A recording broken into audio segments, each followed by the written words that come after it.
இன்னைக்கு நம்ம பார்க்க போற stock IDFC first bank. 24th November இந்த ஸ்டாக்கை பை பண்ணிட்டு 26th நவம்பர் இந்த ஸ்டாக்கை நான் செல் பண்ணியிருக்கேன். இது ஒரு ப்ராஃபிட்டபிள் ட்ரேட். இந்த ட்ரேடை நான் பிக் பண்ணதுக்கு ரீசன் ரேலி பேஸ்ட் ரேலி. இந்த இடத்துல ஒரு பெரிய கிரீன் கேண்டில் இருக்கு 7%. அந்த கேண்டிலுக்கு அப்புறம் ஒரு சின்ன பேஸ் கேண்டில் ஃபார்ம் ஆயிடுது.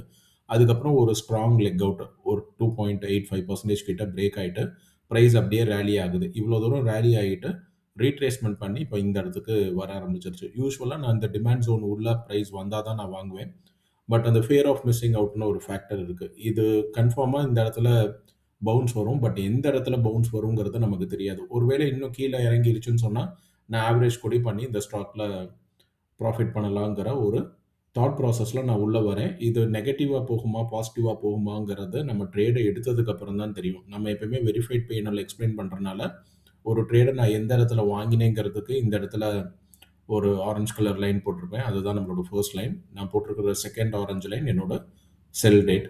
கேண்டில் நான் ரீப்ளே பண்ணுறேன். ஃபர்ஸ்ட் டே நான் வாங்கின அன்னைக்கு ஓப்பன் ப்ரைஸ்லேருந்து கீழே விழுந்துருச்சு. ஒரு 0.46% கீழே விழுந்துருச்சு. அதுக்கப்புறம் கரெக்டாக இந்த இடத்துல ஒரு பவுன்ஸ் வந்துருச்சு. ஸோ நான் எக்ஸ்பெக்ட் பண்ணின மாதிரியே இந்த ஜோன் கிட்ட வந்ததுக்கப்புறமே ஒரு பவுன்ஸ் வருது.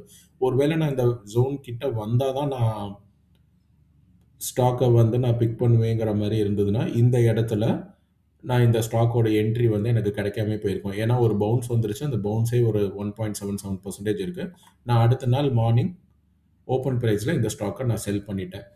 இந்த ட்ரேடில் உங்களுக்கு வேறு ஏதாவது டவுட் இருந்ததுன்னு சொன்னால் நீங்கள் கீழே கமெண்ட் செக்ஷனில் போஸ்ட் பண்ணுங்கள். நான் அட்ரஸ் பண்ணுறேன். தேங்க்யூ.